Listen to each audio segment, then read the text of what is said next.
And welcome to another episode of DIOTALK. I'm Dio. Let's talk. My guest of the evening is a talented singer-songwriter, pianist, podcast host. We have talent in the house. Ladies and gentlemen, welcome to Tony Mantor. How are you, sir? Thanks. I'm good. I'm doing good. Thanks for having me. It's an honor having you, sir. How are you today? I'm doing good. Can't complain. A little hot outside, but other than that, we're doing good. Hey, you know, when it's not hot, it's cold, and when it's cold, it's hot. Well, I tell everybody, I'm originally from the north, and now I'm living here in Nashville. I'll take 100 degrees like it is today over 20 below any day. I meant to that. Nashville is beautiful, man. I was there, I think either 2015 or 2014 for a wedding. It's beautiful. I fell in love with it. And it's changed dramatically since you've been here. Yes, I can imagine. It's a melting pot. I mean, everybody's coming in from every angle, everywhere. It just continues to grow. Yeah. So you're a singer songwriter. You know, you're talented in multiple areas. Just reading reading the information I've gathered from your website. You know, what inspired you to do music? First of all, what was that moment and where you're like, this is what I want to do for the rest of my life? Well, I was 8 years old, and I was just a typical kid that was playing baseball and all this other stuff. I was born and raised on a dairy farm, so I had my work that I had to do, and we had an old piano that was beat up and in our house, and I would go over and just play on it, you know, just pound the keys, and my mother saw that I had an interest, so she decided to, you know, get the piano fixed up, get it tuned up, get it, you know, ready so that I could take lessons, and then I wound up taking lessons, and I was classically trained at first, Beethoven, Brahms, Chopin, Mozart, all those, and then I met up with some friends when I started getting into high school, and we started doing some contemporary music, and I started enjoying that, and I just kind of felt that that's kind of what I wanted to do. So I remember one year I was a sophomore, and I was taking geometry, and I'm going, what am I taking this for? I'm not going to use it. I'm going to be playing music, you know. Yeah. So everybody thought I was crazy, but that was my attitude. But you know, I just had a deep feeling for music. I enjoyed it, so I just felt that it could be something I could do. Wow. And at what point did you start now performing, singing? Because I know you at one point you were you did both. You were in a band, and you also did it on your own. Well, when I graduated high school, I joined a local band. They were all 10, 12, 13 years older than I was, you know, but they had been out there, they'd been playing, they'd been doing all this, and there was a really good weekend band.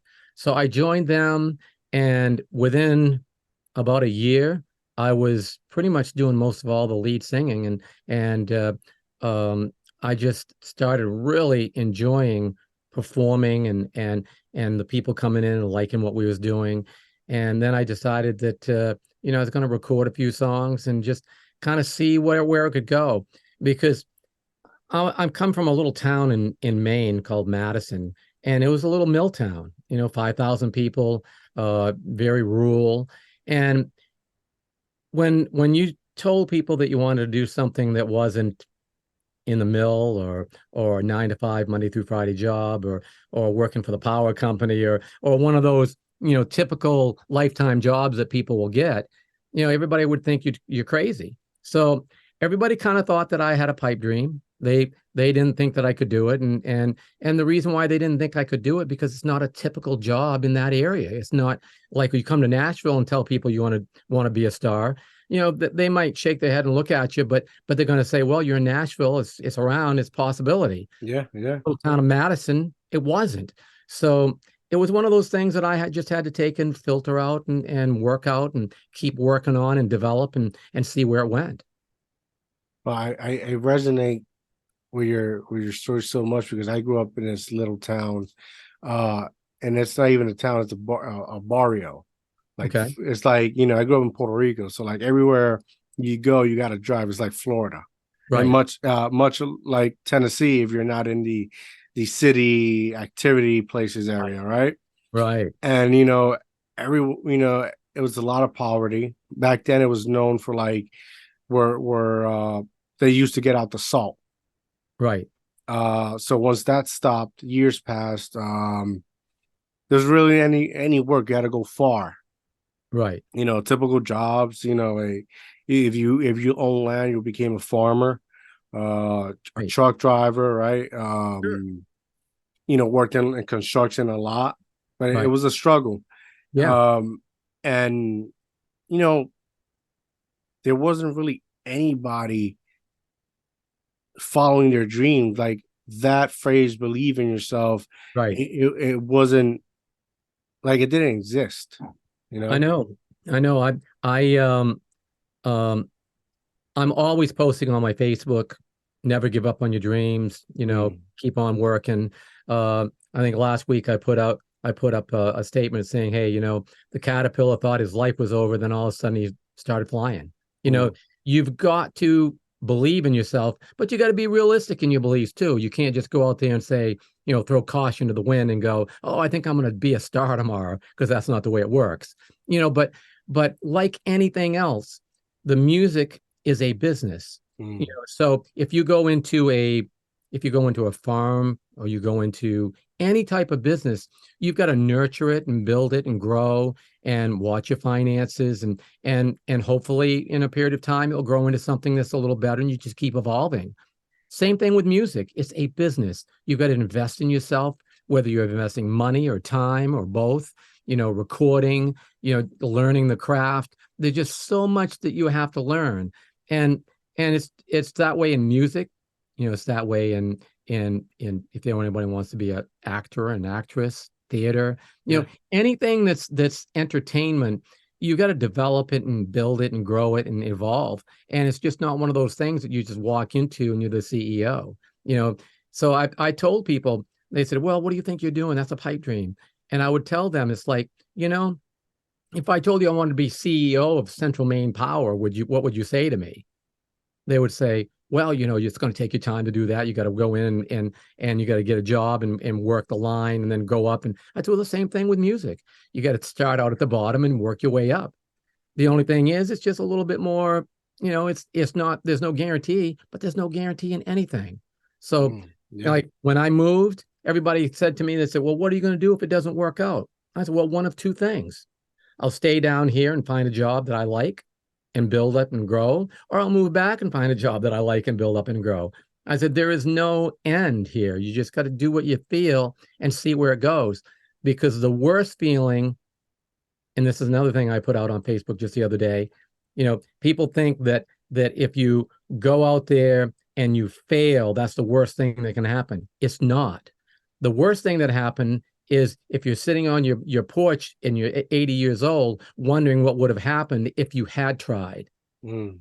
So that's the way I looked at it. I'm going to go out there. I'm going to give it my best shot. If it works, great. If it doesn't, well, I gave it my best shot. Oh, I feel that. So what? So you started. You made a decision. You joined this local band. You're doing it, right? Right. What then? How was that journey? Because eventually you grew your talents, the work, that flower you were watering, that seed you were watering, started to blossom. What then? I kept playing with that band, and then I went in the studio. For people that remember Peter, Paul, and Mary of the '60s, Mm-hmm. Paul Stokey owned a studio within about, I don't know, a couple hours of where I lived. And so I went in there and I recorded some and started, pitching it out to people in Nashville and New York. And then I had some friends I was more on the pop side, Beach Mm-hmm. Boys, Elvis, Rolling Stones, that kind of music. Beatles, that was my Eagles. That was kind of my flavor of music. So I had some friends that were country songwriters, and they didn't have any transportation that could get them anywhere. So they asked me if I'd take them to Nashville. And at that time I'd never been outside. I mean, I went to Berkeley and Boston for a Mm-hmm. while, to go to learn more about music and playing and improv, but I hadn't been out of New England. So when they said Nashville, I'm going, I had this perception of Nashville as being this hick town, that country people played in, and why would I want to go there? So everybody kind of laughed at me for thinking that. And then I wound up driving them down. And when we got here, I found that Nashville was concrete and steel, just like any other city. The only difference is it did music. So I walked Music Row just like everybody else. I met some people. I met some good people, and then I decided that I went into this recording, and the piano player didn't show up. So I wound up playing piano on a session with some of the best Nashville players in the world. Wow. I mean, I'm going, Amazing. whoa, here I am, this country hit guy, and I'm playing with guys that have played on major hit records. So this independent record label walked in. He knew all the players, but he didn't know me. He come over and talked with me, and then he goes, "Well, what are you going to do?" I said, "Well, I just took a couple of months off just to come down here to Nashville and learn a little bit about it and help my friends." And at that time, he goes, "So how would you like to go out with Ronnie McDowell?" And this was before Ronnie McDowell had his big hit, because it was before Elvis died. And at that time, Ronnie was the best Elvis impersonator in the country. Nobody better. And I liked Elvis. So I said, yeah, okay. So I wound up doing a short tour with him to help him out. And then his manager and I hit it off. And I told his manager, I said, look, I had a few extra things for you. You owe me. And he goes, what do you mean I owe you? I paid you. I said, yeah, I know. But I said, you owe me. He goes, what do I owe you? I said, you owe me the fact that I can call you if I come in contact with somebody that I don't know, and you can tell me, yeah, this is a good guy to work with, or stay away. He goes, oh, I can do that for you, no problem. So he helped me out a lot. Wow. And he actually gave me, because my music was more on the pop side, he gave me a guy in New York to call, and I called the guy, and it turned out he was Blondie's manager. Wow. So I'm talking with Blondie's manager, and he goes, yeah, send me some stuff. So I sent him a few songs that I did. He calls me up and he goes, man, this is the third best project I've gotten all year long. Really nice. So I'm going, yeah, all right. I got somebody that can help me. I said, so when can we start working? He goes, I just don't have the time. He goes, if you were the best that I've got, he goes, I would find the time. He goes, but there's some things you need to learn. And he gave me a bunch of things that I needed to learn. And so I was kind of ticked off, a little bit, but then I decided, you know what, I'm going to take and give this a shot, right.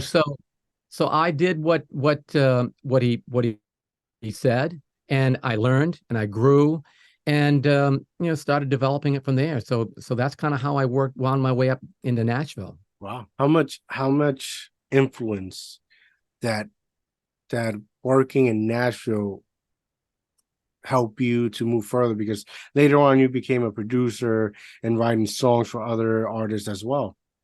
Well, when I wound up coming to Nashville, I actually really fell in love with the city because it was so laid back. The players, when you walk in the studio, they get there a little early and they'll stay a little late. Whereas in some of the cities, when their time is up, unless you're willing to pay them overtime, they're packing up and leaving. Yeah. It's a little bit more colder scenario. With Nashville, it wasn't. They were a little bit more laid back. 10 or 15 minutes didn't matter to them. So I really fell in love with them, and I started traveling back and forth and recording. And then I wound up on an independent record label. We released some records. I wound up hitting some of the Cashbox charts. I just never hit.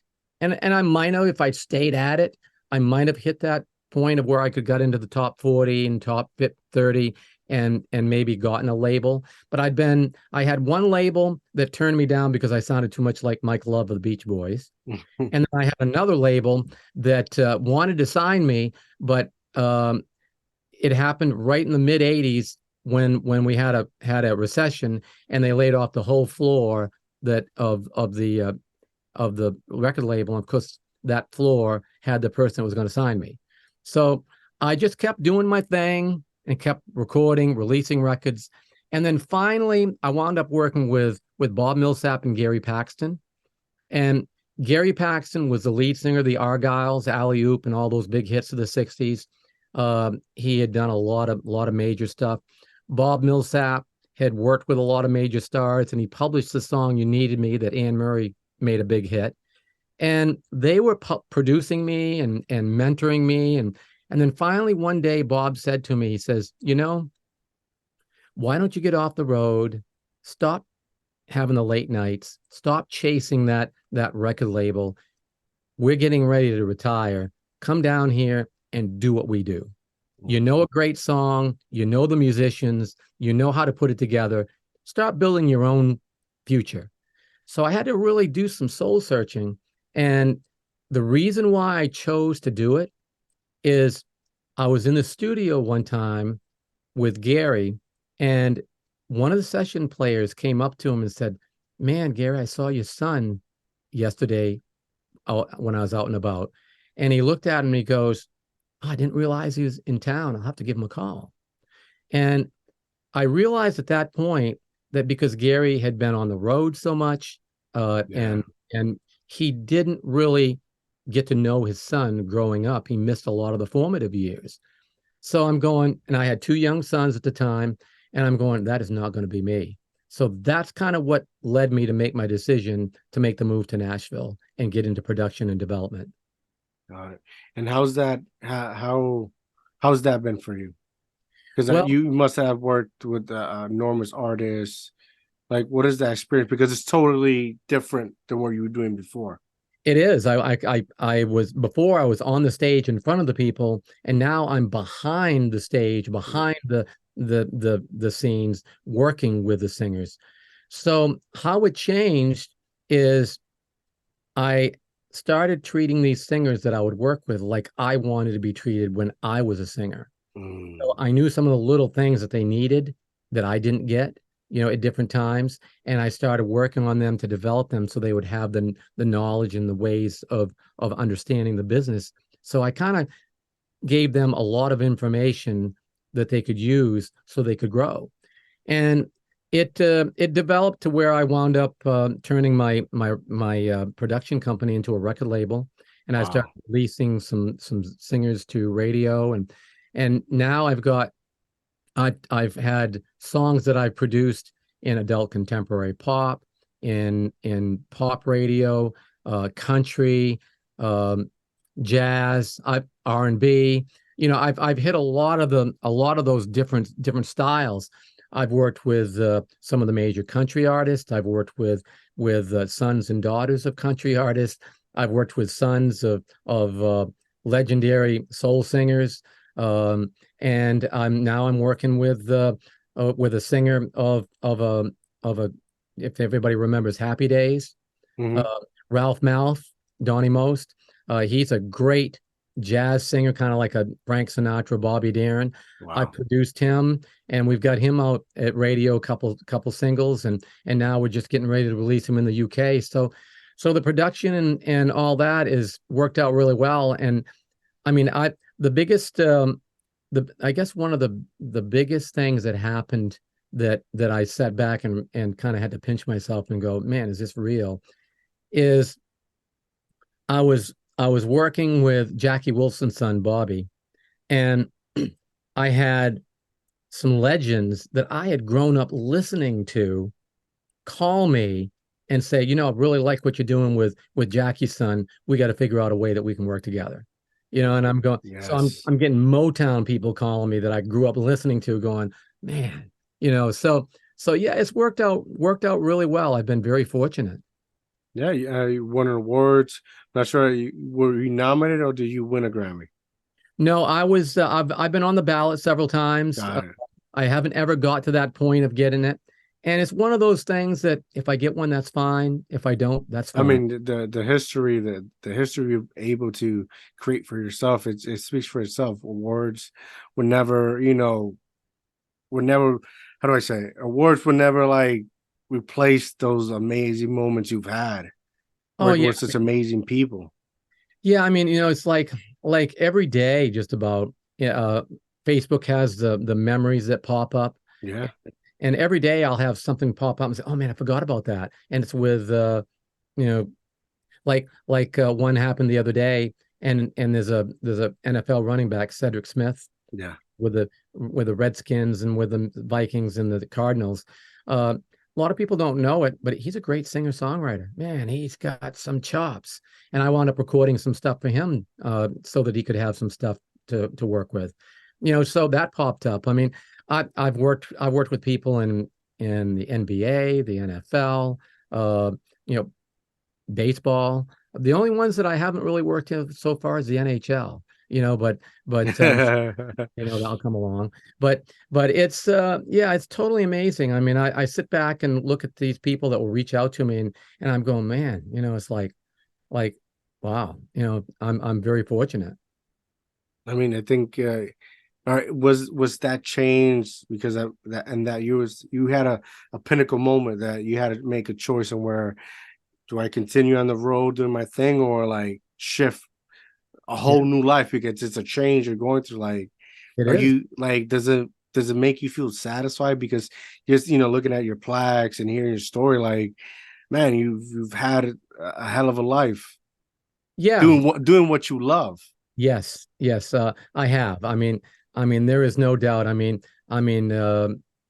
one of my things that I'll always remember is, and you'll see her behind me. That's me and Cher. Um, Wow.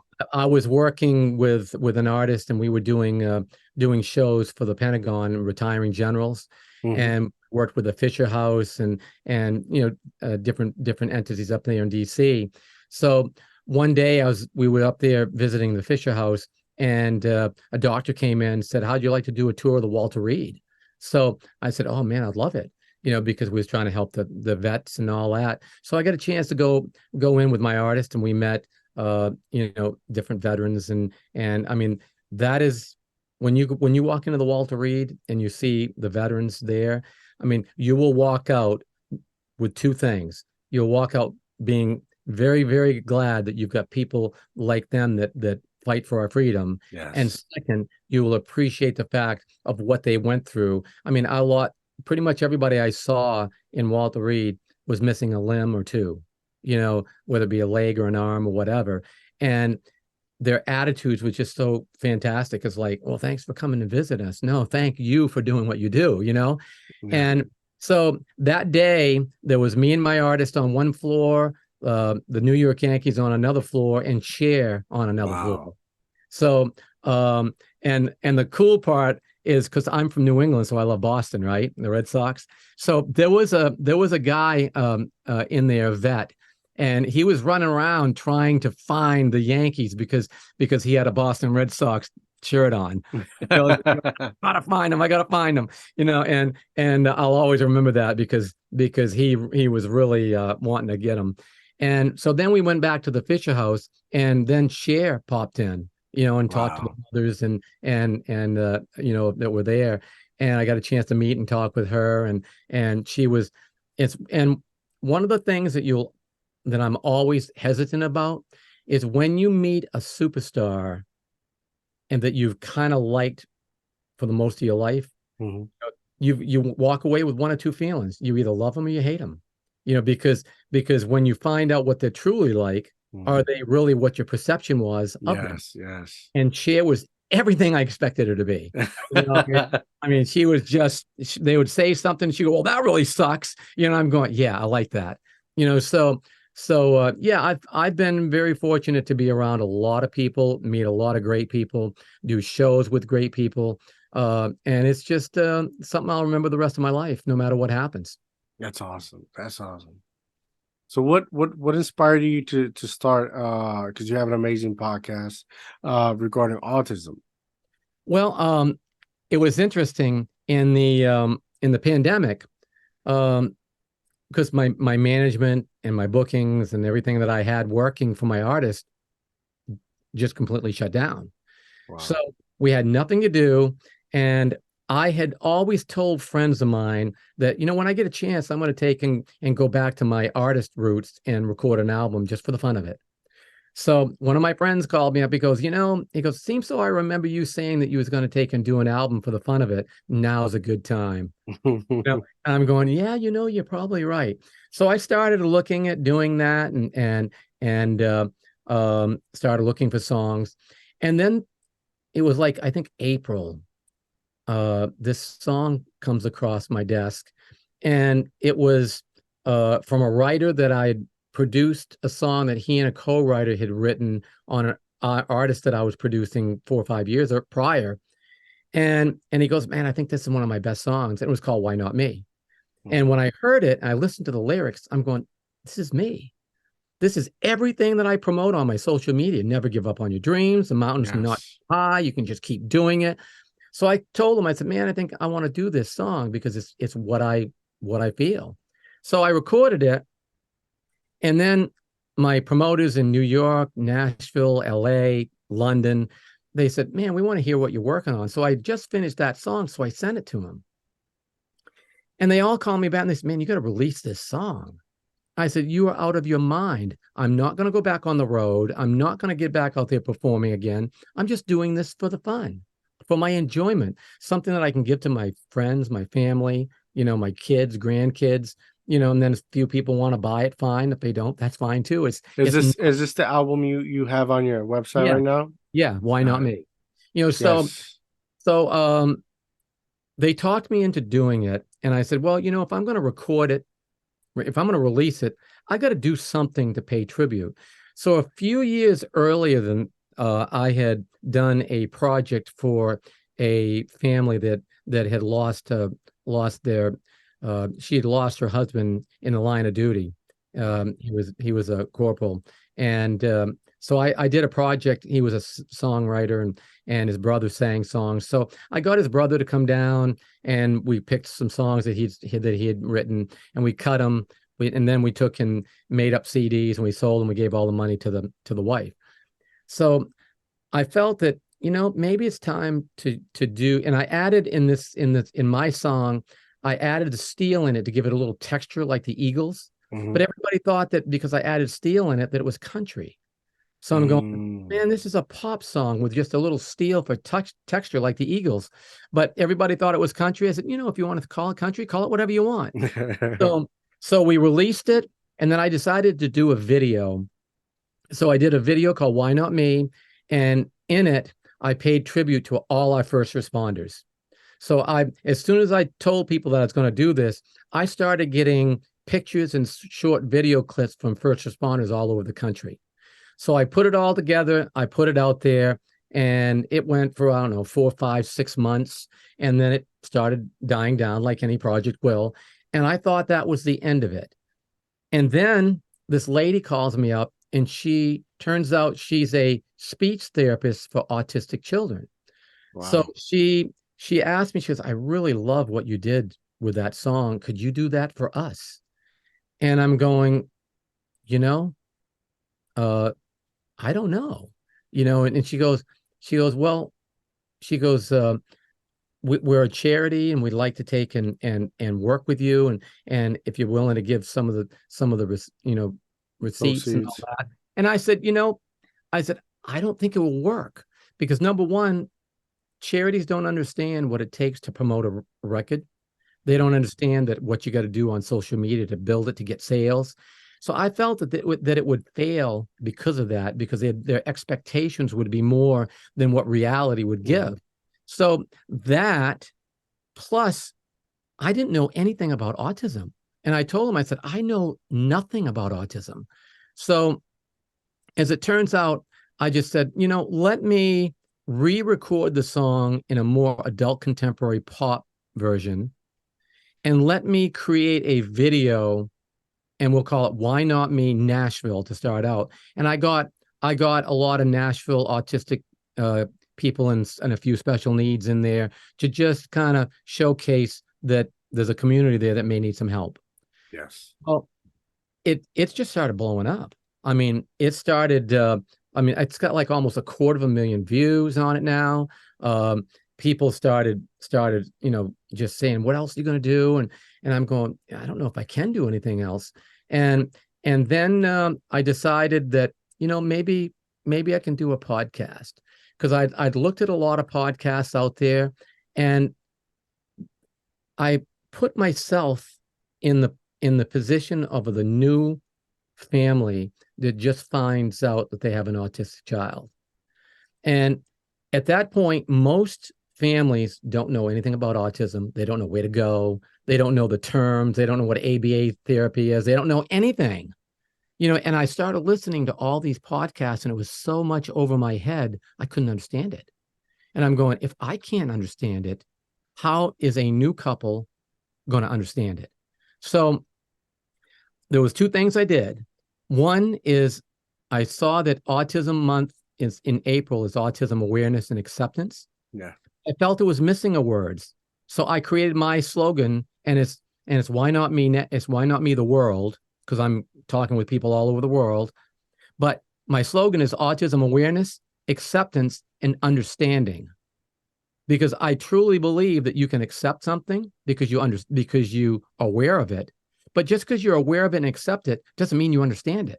Correct. So yes. I wanted to start this podcast with something that I didn't hear or see in any other podcast, and that was real life people telling real life stories of how they deal or how they dealt with situations. So that way, if somebody else is hearing it for the first time and don't know, maybe they'll hear something that can help them. Or maybe if somebody's been dealing with it for a while, but they're dealing with something, they don't know that something new pops up, they don't know how to handle it. They hear somebody that talks about it. Maybe that will help them. And what I found out, which has just totally blown my mind, is how fast it grew. I mean, I first started out expecting it to be like maybe a couple of shows a month, and maybe over 5 or 6 months or 9 months or a year, it might build up. Within a month, I mean, literally within 5 or 6 weeks, my podcast grew to the point of where I had so many people wanting to be on it that I filled my calendar for a weekly podcast for the rest of the year. Wow. Yeah. And I'm going, I can't believe this, and people were my feedback I was getting is like, everything that you put out there is so relatable. People can understand it, and another thing that's happened is now all these, I'm talking with people and I'm telling them little snippets of stories in our conversations of future podcasts that I'm going to put out, episodes. And all these people are starting to interconnect and talk with each other. So like I've got a lady that she's got an autistic 16-year-old daughter that sings and dances, and she's in pageantry down in Georgia. Wow. So I've interviewed her, and I told her about some things. And then this lady that I had on last week, I told her about a lady in New York City that I'm going to have on next month that wrote a book about how she deals with her 3 autistic brothers. All 3 of them have interconnected. And then another one, they're all talking to each other now, and it's like, I've formed this, and it's kind of formed its own little community, so it's just really, really blown my mind on how fast it's grown, and the response I'm getting, and just the overall, interaction with people that are on the podcast and haven't been on the podcast, that interacting with each other. Wow, that's amazing.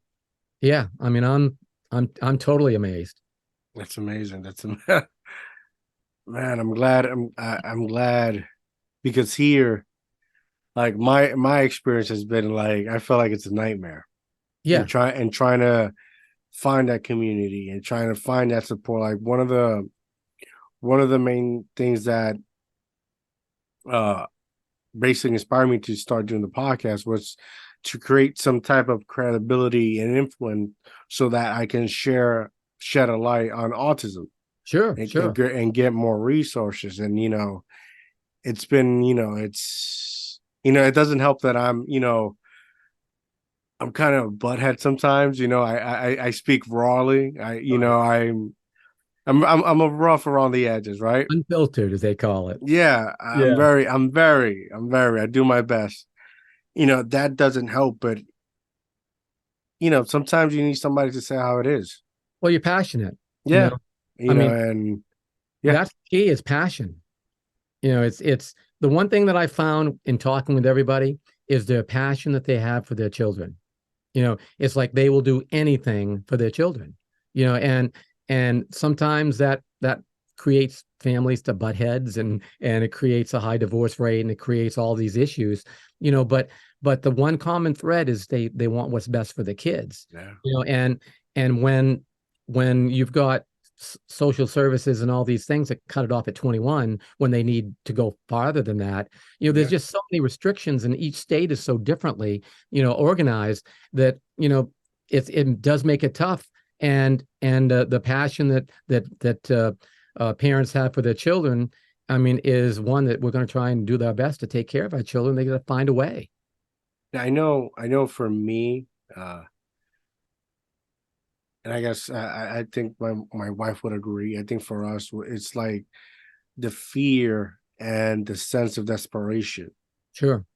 that's has made it very challenging because, like, one time I took my son to the park, and I stopped going to this park, and my son, he's very curious, he's Oh, nonverbal, and right.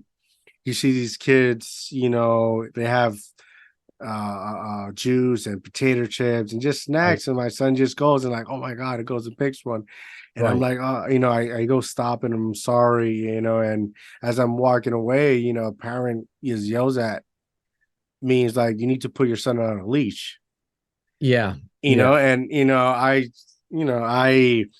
like you said, I'm a very passionate person. Yeah. Yeah. That day I had to take the higher road, Right. And you that's know yeah, and you know pan- pandemic hit, the lack of services, lack of support, right. because my family has not been supported, my wife's family has not been supported, very old school, right? Well, the one thing that I find is, and yours sounds exactly like a lot of others, is that outsiders that don't know much about autism, Hmm. they don't know how to handle it, and they think the kid's just being unruly when he's really just autistic. And I had one mother say to me, uh, all my in-laws and all the people want to help, but they criticize because they don't support, and they don't understand what it takes for an autistic child that's nonverbal, because hers is nonverbal as well. And and she goes, the only person that understands that child completely is the caregiver, whether it be the mother, the father, or both. So I think that's the situation that you're in, is that you understand what your child needs. Sometimes outsiders like that person that said, keep a child on a leash, don't understand. Oh, And that's where my podcast, your podcast, and others like ours will hopefully bring a better awareness and understanding, so that people, if they do run across someone, it'll maybe help them be a little more tolerant and more kind.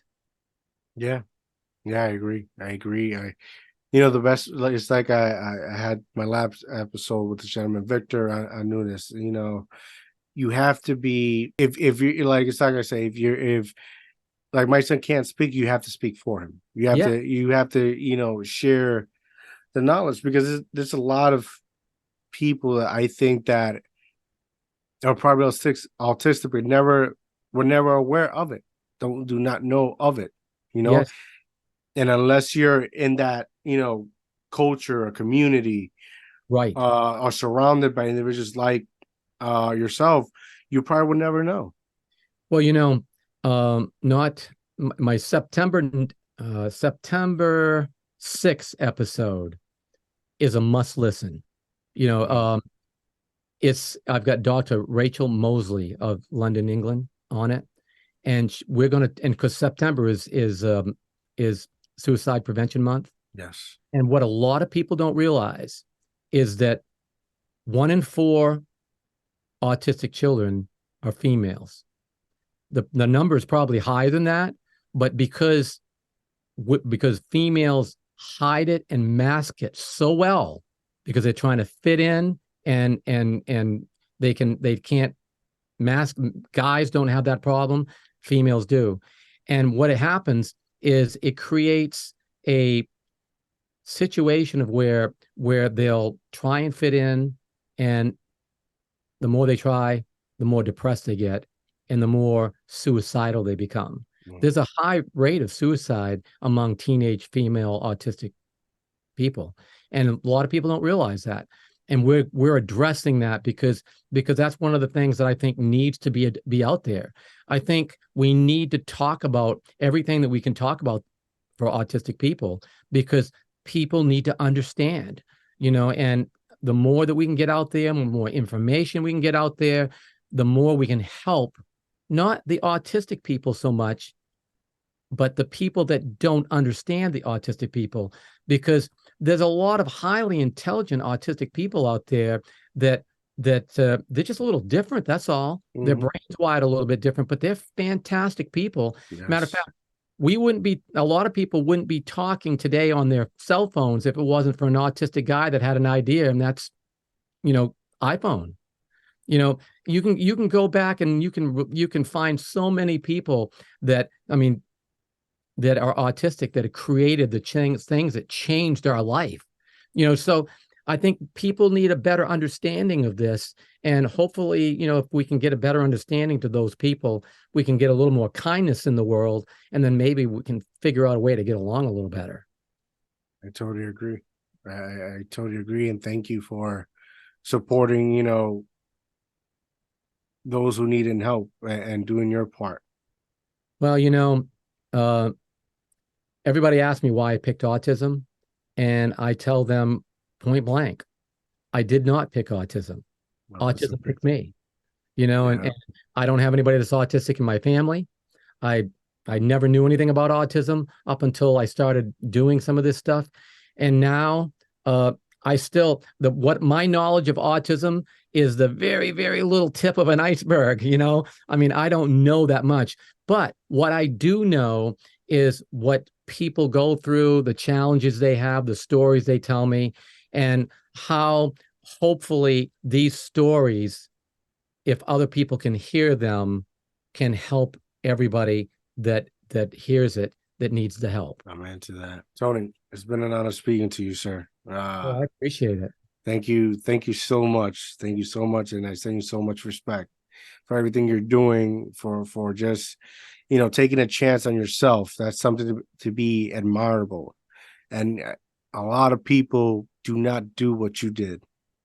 Well, and was believe in yourself. Yeah. And, and I didn't know what to expect when I started this autistic podcast. I didn't know if people would look at me going, what is he doing? He doesn't know anything about autism, or I didn't know what to expect in return, but the good thing is that people are seeing that the reason why I'm doing it, trying to bring more awareness, more acceptance, more understanding. So it's developed into something that hopefully it's going to keep going. It's going to turn into something that can help people, and bottom line, and that's all that matters. If somebody can help one person, out of one episode, then it's been a success. Oh. One last question before we go.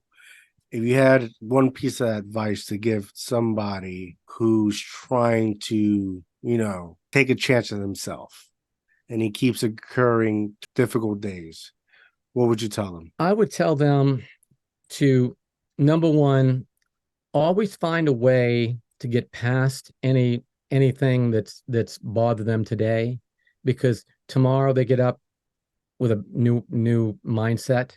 And the next thing is, everything that they do, it doesn't matter how small they think it may be, make sure they do it the best of their ability. Make it the best quality they can possibly do, because in this world, you never know who's watching you, and you never know who's around that next corner that can help you. So you've just got to take and just keep putting one foot in front of the others. And sometimes it's a struggle. It's we all have it. We get up in the morning, it's like, why am I doing this? Nobody cares. But ultimately, you've got to, bottom line is, make yourself happy at what you're doing. Don't worry about the outside world at point. Shut the door, close the door, find your comfort zone, build that, work on it, then open that door back up and go out and just put it out there. Do the best you can, and don't over expect what you can get. Go out there with the worst case scenario, hoping for the best. And then anything that happens between the worst case and the best is good, because it gives you something to keep building on. And then after you've done that for so long, you'll look back at that point in time. And that point in time can be a month, 6 months, 9 months, a year, 10 years. It doesn't matter what frame of time it is. But once you start looking back, you will see a body of work that you've done. You'll see where you started, where you are in the middle, and where you are now. And then that body of work will define you. So as long as you always make it your best, your definition is going to be a good one. Oh, there you have it, guys. There you have it. Before we go, please tell the people where they can find you at. Yeah, they can find me at tonymantor.com. Facebook, Instagram, Twitter, LinkedIn, YouTube, all Tony Mantor. They can, and that's Tony, MANTOR.com. So they can find me. I'm pretty easy to find. Oh, there you have it, guys. Go follow him, support him. Go listen to his brand new album. It's amazing.